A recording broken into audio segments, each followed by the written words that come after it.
여러분, 오늘의 세상은 만나지 못해서 단절이 심화되는 세상입니다. 과거 어느 시대에도 없었던 소통의 기술은 엄청나게 발전해서 전화가 나온 지는 벌써 100년도 넘었고요. 이제는 인터넷을 비롯한 소통의 기술은 눈부시게 발전하고 있는데, 그에 반해서 체온이 통하는 만남은 점점 사라지고 있습니다. 그래서 많은 사람들이 깊어가는 단절 속에서 외로움에 뜬 눈으로 밤을 지새고 있는 게 오늘의 현실입니다. 다 힘들고 어렵게들 살아가고 있는 것이고 다 혼자가 되어가고 있습니다. 여러분, 이런 우리들에게 하나님께서는 놀라운 선물을 주셨는데, 그것은 만남이라고 하는 선물입니다. 성경을 들여다보는 렌즈 중에 하나가 만남이 될 수 있습니다.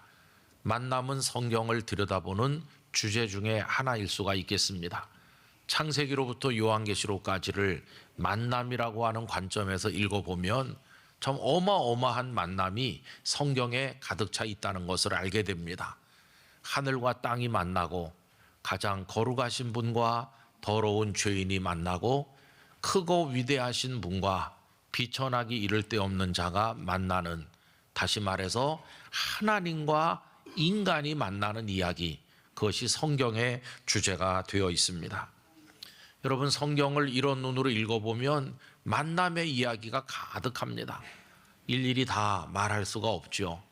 구약에서 한 사람 예를 들면 사울 왕에게 쫓기면서 오늘은 이 들판, 내일은 저 동굴에서 생명을 장담할 수 없는 고통 가운데서 힘들어하던 다윗을 하나님께서 만나주시고 그를 생명 싸개로 싸셔서 보호해 주시는 모습을 볼 수가 있겠습니다.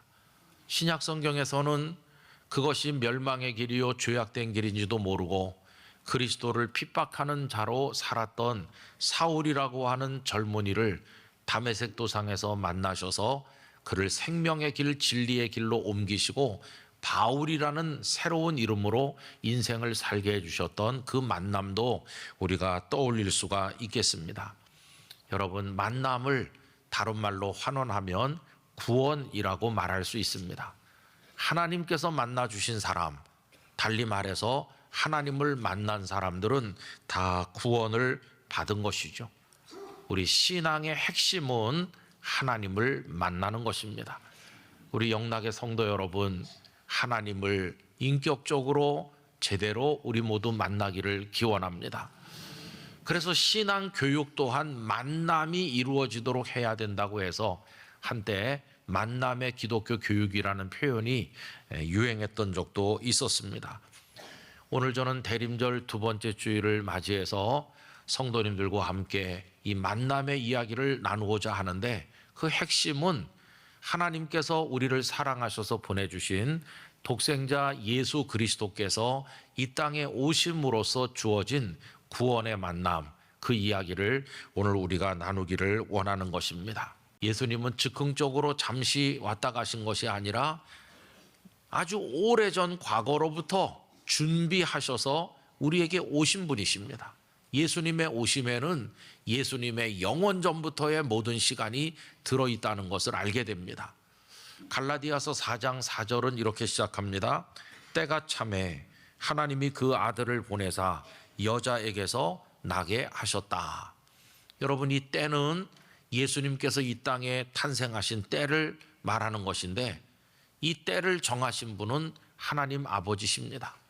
하나님께서 이 때를 정해 놓으시고 그 이전에 오래도록 준비하셨다가 정하신 때가 찼을 때 우리에게 독생자 예수님을 보내신 것입니다. 많은 사람들은 예수님께서 탄생하신 그때야말로 복음을 위한 환경으로 볼 때 최적의 때였다고들 이야기합니다. 설명하는 몇 가지가 이런 내용이죠. 첫째는 헬라어라고 하는 세계 언어가 있어서 길리기아 다소에서 태어난 사도 바울은 헬라어에 능숙했기 때문에 언어적 장벽이 없이 어디를 가든지 말씀을 전할 수 있었던 게 첫 번째고, 두 번째는 모든 길은 로마로 통한다는 말처럼 발달된 해상교통로, 육상교통로가 있어서 복음 전도자들이 빠르게 사방으로 이동하는 것이 용이했다는 것이고, 세 번째는 소위 팍스 로마나라고 해서 거대 제국 로마가 구축한 로마의 평화가 여행객들의 안전을 지켜주었다는 것입니다. 그리고 마지막 한 가지를 더 이야기한다면 로마 제국 곳곳에 흩어져 사는 유대인들, 소위 디아스포라 유대인들이 많이 있었기 때문에 이들은 그곳에 회당을 만들고 살았기 때문에 이방 사람들이 어깨너머로 유대인들의 존재와 그들이 믿는다는 여호와 하나님에 대해서 들을 수 있었고, 그것이 그들의 마음의 기초가 된 그 위에 예수님의 복음이 전해졌을 때 이방 사람들이 복음을 이해하고 받아들이기에 용이했다고 하는 것입니다. 이러저런 환경이 다 갖춰져서 최적기라고 생각되는 하나님이 정하신 그 때가 찼을 때 하나님께서는 독생자 예수님을 우리에게 보내주신 것입니다. 여러분이 때가 차기를 기다리시면서 하나님께서는 오랫동안 우리에게 주신 최고의 선물 독생자 예수님을 준비하셨습니다. 오늘 읽은 본문에도 보면 예수님의 잉태와 탄생이 즉흥적으로 된 것이 아님을 말씀하고 있는데, 오늘 내용은 이런 것입니다. 나사렛의 정결한 처녀 마리아와 씩씩하고 늠름한 젊은이 요셉이 정혼을 했는데 마리아가 잉태하는 충격적인 일이 벌어지게 됐습니다. 그 당시 유대 사람들은 동네 사람들을 다 초청한 가운데 명분을 정하는데 그게 정혼하는 것입니다. 모든 사람들이 보는 앞에서 이 총각과 이 처녀는 이제 부부다 이렇게 선언하는 겁니다. 그러나 정혼을 한다고 해서 우리처럼 바로 살림을 차려서 사는 건 아닙니다. 적어도 1년 이상을 각자 자기 부모 집에 살면서 앞으로 남편이 되고 아내가 되기 위한 마음의 준비를 갖추도록 했고, 이걸 아주 엄격하게 지켰던 것을 알고 있습니다. 그러니 도저히 아기가 생길 수 없는 상황인데 마리아가 잉태했다는 것을 요셉이 알았을 때 얼마나 충격을 받았겠습니까? 근데 천성이 착한 이 요셉은 이 문제를 어떻게 해서든지 조용하게 해결해 보려고 궁리하고 있었는데 주의 사자가 나타나서 그 모든 일의 경위에 관해 설명해 주시는 이야기가 오늘 본문이죠. 여러분 19절 이하를 보시기 바랍니다. 그의 남편 요셉은 의로운 사람이라 그를 드러내지 아니하고 가만히 끊고자 하여 이 일을 생각할 때에 주의 사자가 현몽하여 이르되 다윗의 자손 요셉아 내 아내 마리아 데려오기를 무서워하지 말라. 그에게 잉태된 자는 성령으로 된 것이라. 아들을 낳으리니 이름을 예수라 하라. 이는 그가 자기 백성을 그들의 죄에서 구원할 자이심이라 하니라. 이래서 그 모든 내용을 다 설명을 해 주셨습니다. 그리고 그 다음에 참 대단히 중요한 말씀을 덧붙이고 계신데 22절과 23절은 다 같이 읽도록 하겠습니다. 이 모든 일이 된 것은 주께서 선지자로 하신 말씀을 이루려 하심이니 이르시되 보라 처녀가 잉태하여 아들을 낳을 것이요 그의 이름은 임마누엘이라 하리라 하셨으니 이를 번역한즉 하나님이 우리와 함께 계시다 함이라. 아멘. 처녀 마리아가 잉태하여 아들을 낳을 거라는 이 말씀이 이미 구약 성경 이사야 7장 14절에 예언돼 있지 않느냐. 그 선지자의 예언대로 내 아내가 될 마리아가 잉태한 것이다 라고 설명을 해준 겁니다. 그래서 22절에 보면 이 모든 일이 된 것은, 마리아가 잉태한 이 모든 일은 주께서 선지자로 하신 말씀, 언제 700~800년 전에 하신 그 말씀을 이루려 하심이라고. 그래서 마리아가 잉태한 것은 오래 전부터 하나님께서 계획하신 우리를 구원하시려고 하는 섬세하고도 완벽한 뜻에 따라서 이 일이 이루어진 것임을 이 주의 사자가 말씀을 해준 것입니다. 여러분, 예수님께서 이 땅에 오신 것은 가장 오래전부터 준비된 일입니다. 이 땅에 주어진 선물들 가운데 가장 오래, 가장 정성껏 준비된 선물이 하나님께서 우리에게 보내주신 예수님이신 줄로 믿습니다. 이 시간에 다 일일이 말씀드릴 수 없지만 구약의 선지서들에 보면 얼마나 예수님에 관한 예언들이 많은지 알 수 없어요. 몇 가지만 소개하면 예수님께서 베들레헴에 나실 것 또한 미가서 5장 2절이 예언하고 있죠. 베들레헴 에브라다야, 너는 유다 족속 중에 작을지라도 이스라엘을 다스릴 자가 네게서 네게로 나올 것이라. 그의 근본은 상고의 영원에 있느니라. 심지어는 예루살렘에 입성하실 때 어린 나귀 새끼를 타실 것까지도 스가랴 9장 9절이 언급하고 있죠.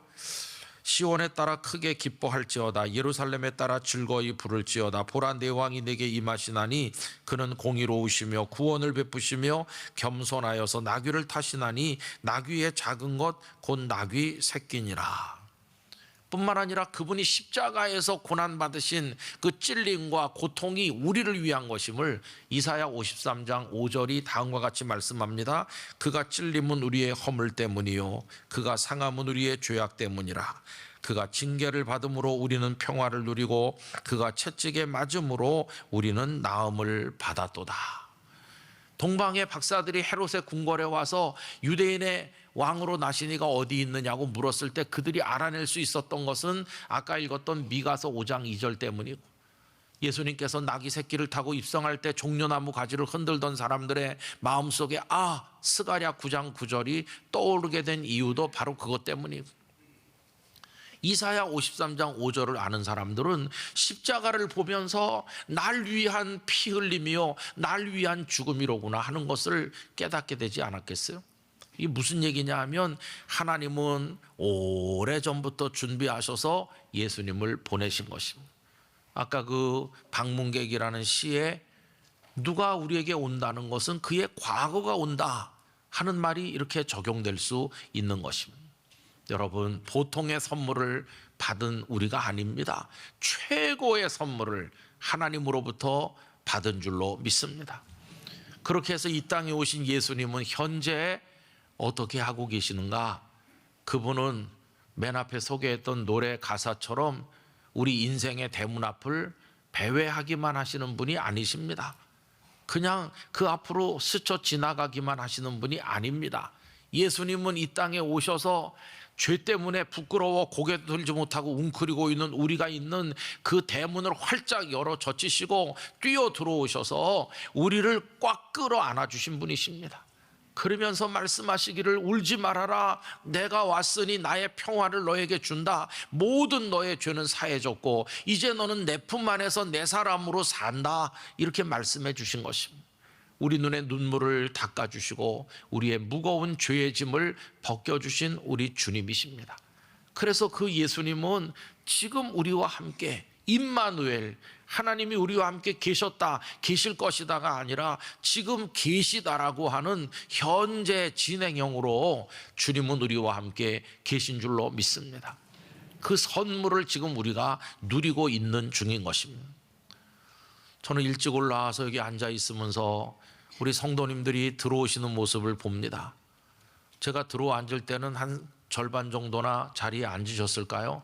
빈자리가 많은데 조금 있다 보면은 이 문 저 문에서 다 이렇게 들어오셔가지고 자리를 찾아 앉으시는데 꼭 그분은 그 자리에, 이분은 이 자리에 앉으시고, 이리 들어오는 분은 늘 이리 들어오시고 저리 들어오는 분은 저리 들어와서, 가끔은 여기 자리 없으면 절로 가는 분도 가끔 있지만은 다 어떻게 그 자리에 다 앉으시는지, 그러면서 마음으로 기도를 하는데 성도 한 분이 저 문으로 들어오는 거 혼자 오시는 게 아니다. 주님이 동행해서 같이 오신다.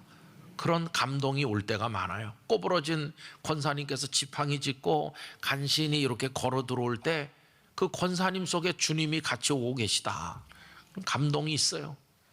그리고 이미 여기 주님은 충만하게 영으로 우리 가운데 와 계신 것입니다. 그래서 늘 우리와 함께 계시다. 그게 현재 이야기인 것이죠. 여러분, 주님 품에 사시길 바랍니다. 늘 주님과 함께하는 기쁨 가운데 살아가시기를 바랍니다. 어지러운 세상이지만 주님의 품에서 눈물 닦으며 주님 꼭 붙들고 살아가시기를 축원합니다. 그리고 그 방문객은 미래도 가지고 온다고 얘기했는데 우리 예수님도 미래를 가져오셨어요. 그냥 오셔서 잠깐 계시다 가신 것도 아니고 그냥 우리 속에 계시기만 한 것도 아니고 우리에게 주실 미래의 어마어마한 축복을 우리 예수님은 이제 가지고 오시는 것입니다. 그래서 뭐라고 말씀하시느냐 하면 내가 다시 오리라고 말씀하십니다. 지금은 영으로 우리 중에 계시지만 장차 예수님은 우리 눈으로 볼 수 있고 손으로 만질 수 있는 모습으로 영광 중에 만왕의 왕으로 다시 오실 것입니다. 그래서 사도행전 1장 10절 11절은 이렇게 말씀하죠.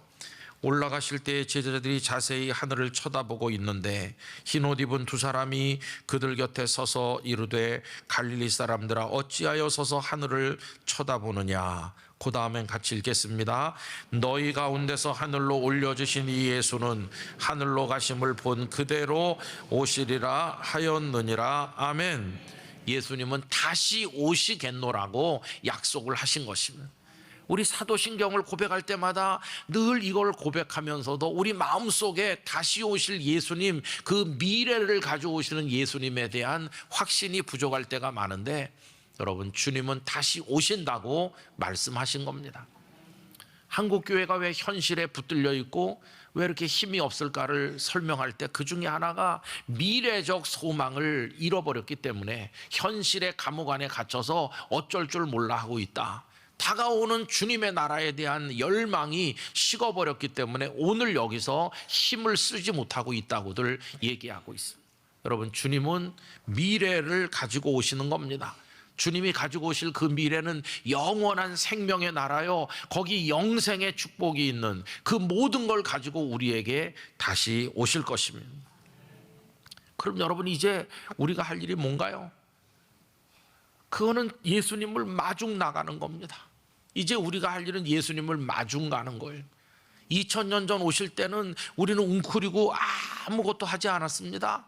문을 열지도 안 하고 마중도 하지 않았습니다. 그분이 일방적으로 우리에게 오신 겁니다. 그러나 이제 그 예수님 안에서 죄 씻음을 받고 하나님의 자녀가 되고 구원받은 우리, 이제는 계속 그렇게 있으면 안 되고 다시 오신다고 그랬으니까 이제는 예수님 영접하던 마중 나가는 삶을 우리가 살아야만 된다는 것입니다. 여러분, 예수님을 마중하는 삶을 살아가시기를 바랍니다. 예수님을 마중하는 삶은 어떻게 하는 것일까? 우리가 예수님을 이제 만날 텐데 두 가지 중에 하나의 방법으로 만날 겁니다. 그분이 이 땅에 약속대로 재림하셔서 우리를 만나시든가, 아니면 그 재림이 좀 더 늦다면 우리가 이 땅의 삶을 끝내고 우리가 가서 예수님을 만날 것입니다. 어떤 방식으로 만나든지 분명한 것은 우리는 예수님을 영으로만이 아니라 실제로 다시 만날 것입니다. 그런데 늘 그 생각을 하게 되는 거죠. 다시 만날 건데 언제쯤일까 생각하는 거죠. 저도 그런 생각을 자주 합니다. 내가 언제 주님을 만날까? 한 10년쯤 후일까? 그래도 내가 이 정도 건강하니까 한 20년 살래나? 20년쯤 후일까? 30년쯤 후일까요? 여기 20, 30대 젊은 분들은 목사님 저는 반세기 이상 더 살 거예요. 그렇게 나중일까? 다 각자가 생각할 수 있죠. 그러나 잘 모르죠. 누구도 모르죠. 그래서 하는 말이 오늘 밤일지도 몰라 라고 우리는 말하는 거죠. 언제쯤일지 아무도 모르나 그 언제가 우리에게 틀림없이 있을 거 아닙니까? 또 그와 함께 모르는 게 어디쯤일지도 모릅니다. 그때 우리가 어디에 있을지, 서울에 있을지, 지방에 있을지, 외국에 있을지, 집 안에 있을지, 집 밖에 있을지, 어디서 뭘 하다가 예수님을 만날지 누가 알겠어요? 그래서 오늘 말씀의 제목을 언제 어디쯤일까? 그런 생각을 해보는 거죠. 근데 우리가 알 수 없어요. 언제쯤일지도 모르고 어디 있다가 만날지도 우리는 모릅니다. 그러나 상관없어요. 뭐 언제여도 괜찮고 어디 있다 만나도 괜찮아요. 그러나 한 가지 간절한 소원이 있다면 그것은 가만히 앉아서 맞지는 않겠다는 거예요. 달려가서 마중하듯 달려가서 예수님을 만나고 싶다는 소원이 우리 마음속에 있다고 하는 것입니다. 여러분, 마중 나가서 만나시기 바랍니다. 마중 나가서 만나는 게 뭘까요? 초대교회 선배들에게 배우는 거죠. 우리 초대교회 선배들이 로마 제국 안에 사는데 그 삶이 아주 팍팍하고 고단하고 힘든 것이었습니다. 그들과 임마누엘 하셔서 함께 하셨던 그 주님과 더불어 살아가는 삶이 행복했고 기뻤고 늘 찬송하고 감격하긴 했지만 그들이 그런 은혜와 복을 누리는 대가는 혹독하였습니다. 그것은 로마 제국 안에서 고립을 의미하는 것이고 박탈을 의미하는 것이고 죽음을 뜻하는 것이었습니다. 그들이 예수님과 함께 살아간다는 것 때문에 얼마나 로마 제국이 그들을 핍박했고 그들이 가진 것을 빼앗았고 때렸고 나중에는 원형 경기장에 끌려가고 그들은 카타콤에 숨어 살면서 그 고단한 삶을 견뎌야 되지 않았습니까? 그때 그들이 어떻게 그 어려운 하루하루를 견뎌내고 버틸 수 있었을까? 그 힘은 어디서 온 것일까? 다른 게 아니었어요. 주님 다시 오신다. 주님 어서 오세요. 어서 오세요. 제가 달려가고 있으니 어서 와주세요. 그들의 그 간절한 열망이 담겨있는 말씀이 성경 맨 끝에 요한계시록 22장 20절 아닙니까? 다 같이 읽어보도록 하겠습니다. 이것들을 증언하신 이가 이르시되 내가 진실로 속히 오리라 하시거늘 아멘 주 예수여 오시옵소서. 아멘 주 예수여 오시옵소서. 이 마라나타의 간절한 눈물 어린 기도와 찬양이 그들이 예수님 사모곡을 이렇게 부름으로써 주님을 사모하고 주님 어서 오십시오 그러면서 맨발로 달려나가듯이 주님을 사모하는 마음으로 그들이 살았기 때문에 그들은 그런 마음으로 살았기 때문에 그 만나는 때가 언제 오도 상관없었고 거기가 어디든지 상관이 없었던 것이죠. 언제 그분이 오셔도 맞을 준비가 돼 있고 거기가 어디라 할지라도 주님께 갈 준비가 돼 있었으니까 이게 우리 선배들이 보여준 대림의 신앙이었다는 것을 알 수 있습니다. 오늘이 대림절 두 번째 주일인데 우리는 이 대림절을 작년에도 지켰고 몇십 년 전에도 지켰습니다. 까딱 잘못하면 우리의 대림절은 과거를 회상하는 것으로 끝납니다. 2000여 년 전에 베들레헴에 나셨지 그렇게 하고 끝나는 겁니다. 그러나 절대로 그래서는 안 되고 과거에 준비되어서 오신 예수님 현재 영으로 나와 같이 계셔서 임마누엘의 은혜를 주시고 이걸로 끝이 아니라 미래를 가지고 다시 오신다고 하셨으니 이제 내 눈을 주님이 가져오실 미래를 향해 영원한 생명의 나라를 향해 들도록 하겠습니다. 이렇게 할 때 우리의 대림절은 과거로만 열린 대림절이 아니라 미래의 생명으로 축복으로 소망으로 영원으로 활짝 열린 대림절이 될 것입니다. 그렇게 할 때 우리는 오늘을 이길 힘을 거기서 발견하게 되는 것입니다. 우리는 미래를 바라보기 때문에 우리 눈앞에 현재 어렵고 힘든 일들이 일어나도 그것에 집착하거나 연연하지 아니하고 그걸 뛰어넘고 초월할 수 있는 힘을 가질 수 있게 될 것입니다. 세상이 우리를 힘들게 하고 정치가 우리를 마음 아프게 하고 경제가 우리 주머니를 비게 만들고 그리고 질병이 우리 육신을 쇠약하게 하고 가치관이 무너지는 이 사회 현상이 우리로 하여금 가슴 아프도록 만들고 심지어 내가 사랑했던 이들까지도 내 마음을 고통스럽게 하는 일들이 계속해서 일어나는 게 현실이지만 그 모든 일에 일희일비하지 아니하고 당당할 수 있는 것은 우리가 다시 오실 주님을 바라보며 미래를 향해 주님께 마중가듯 달려가는 믿음을 가지기 때문인 것입니다. 주님을 향하여 나가는 것입니다. 주님 어서 오시옵소서 하면서 주님께 가까이 가기를 원하는 것입니다. 여러분, 그런 우리가 부를 때 감동되는 찬송이 하나 있죠. 그게 뭐냐 하면 내 주를 가까이 하려 함은, 여러분 끊임없이 이 땅에서도 주님을 가까이 하고 또 영원한 미래를 향해서도 주님께 가까이 가는 심정으로 사는 것, 이게 바로 주님을 마중하는 삶을 사는 것입니다. 우리 모든 성도들이 그런 삶으로 오늘의 고통스러운 현실을 뛰어넘어 그 천국을 바라보며 주님을 바라보며 오늘 여기서도 승리하시기를 간절히 축원합니다.